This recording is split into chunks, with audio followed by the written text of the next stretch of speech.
రెడ్డిగా మేడ్చల్ జిల్లా శేర్లింగంపల్లిలో గంజాయిని పట్టుకున్నారు పోలీసులు. కూకట్పల్లి ఎస్పోటీ పటాన్ చెరువు పోలీసులు సంయుక్తంగా నిర్వహించిన ఆపరేషన్లో అక్రమంగా రవాణా చేస్తున్న గంజాయి ముఠాను అరెస్ట్ చేశారు.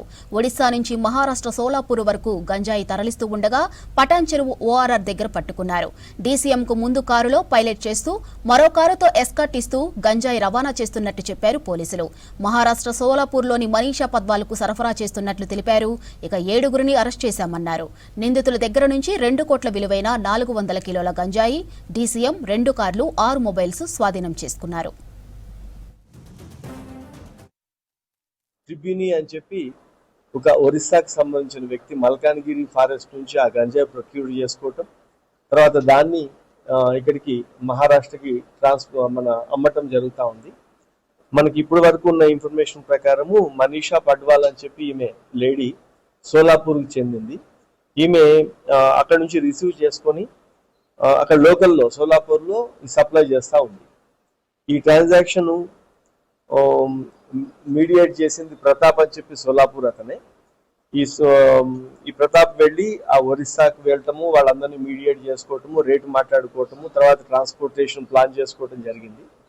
రీసెంట్గా ఈ ఆపరేషన్కి వచ్చే వరకు మన 8th రోజు వీళ్ళు అందరు కలిసి ఒక 3 వ్యక్తులు, అంటే మన ఈ మీడియేటర్ ఎవరైతే ప్రతాప్ ఉన్నాడో అతను, 2 డ్రైవర్లు, డీసీఎం డ్రైవర్లు 2, ఒక డీసీఎం తీసుకొని 8th రోజు ఇన్ఫర్మేషన్ వస్తుంది రాజమండ్రి దగ్గరే హాల్ట్ కావాలా అని చెప్పి. ఇప్పుడు మనకి అర్థమైన దాని ప్రకారము మల్కన్గిరి ఫారెస్ట్ లోంచి మన దగ్గరికి ఇవ్వటం లేదు, వాళ్ళు రాజమండ్రి దగ్గర తీసుకొని వచ్చి ఒక ఐసోలేటెడ్ ఏరియాలో హైవే పక్కన ఏదన్నా ఒక ల్యాండ్ మార్క్ దగ్గర అది తీసుకొచ్చి డంప్ చేస్తే మనకి, అంటే ఒరిస్సా వాళ్ళు ఈ జాగ్రత్తలు తీసుకొని మనకి మధ్యలో ఎక్కడో ట్రాన్స్పోర్ట్ చేస్తున్నారు. వీళ్ళు కూడా అలానే రాజమండ్రి దగ్గరికి వెళ్ళి 400 కిలోలు, ఇవన్నీ 200 బ్రిక్స్ ఉన్నాయి. మీకు ఇప్పుడు అది ఫోటో షేర్ చేసిన విధంగా ఈచ్ బ్రిక్ 2 kgs ఉంటుంది. ఈ 400 కిలోల గాంజాని డీసీఎంలో లోడ్ చేస్తారు. లోడ్ చేసిన తర్వాత ఈ గణేష్, రోహిత్, ఆనంద్ అండ్ బబ్లు సాహిల్ ఈ 4 కూడా సోలాపూర్ నుంచి ఒక ఎర్టిగా కారులో ముందు పైలట్ చేసుకుంటూ వస్తే పోలీస్ చెకింగ్ ఉంటే ముందే డీసీఎంని అలర్ట్ చేయడానికి వీళ్ళు కూడా ఒక మిడిల్ కాంటాక్ట్ వైరా అని పెట్టుకుంటారు. ఎర్టిగా సోలాపూర్ నుంచి వైరాకి వెళ్ళి అక్కడ ఆగుతుంది. డీసీఎం రాగానే వీళ్ళిద్దరు కలిసి మన ఓఆర్ఆర్ నుంచి వెళ్తూ మన ముత్తంగి టోల్ గేట్ నుంచి వెళ్ళి ముంబై రోడ్ తీసుకోవాలి వాళ్ళు. ఇది మనకి చాలా నమ్మదగిన సమాచారం మీద ఈ ఆపరేషన్ జరుగుతూ ఉంది. దీంట్లో ఇప్పటి వరకు 7గురిని అరెస్ట్ చేయడం జరిగింది. ఎర్టిగాలో 4 ఉండే, డీసీఎంలో 3 ఉన్నారు. వీళ్ళ 7గురిని కూడా అరెస్ట్ చేయడం జరిగింది. ఆ కారు ఒకటి, తర్వాత డీసీఎం ఒకటి, 400 కిలోల గాంజా, తర్వాత ఒక 6 సెల్ ఫోన్స్ కూడా సీజ్ చేయడం జరిగింది.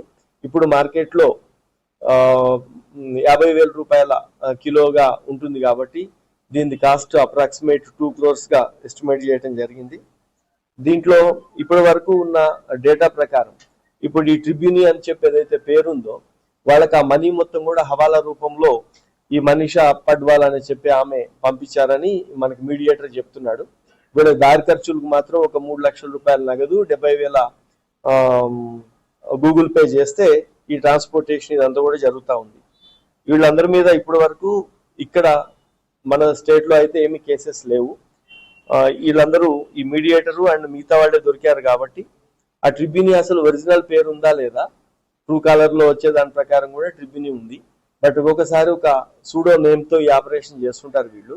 కాబట్టి వాళ్ళ ఒరిజినల్ ఐడెంటిటీ వీళ్ళిద్దరిది కూడా తీసిన తర్వాత కానీ వీళ్ళు ఇంతకు ముందు ఏమన్నా కేసులు ఉన్నాయా లేవా అనేది అర్థమవుతుంది.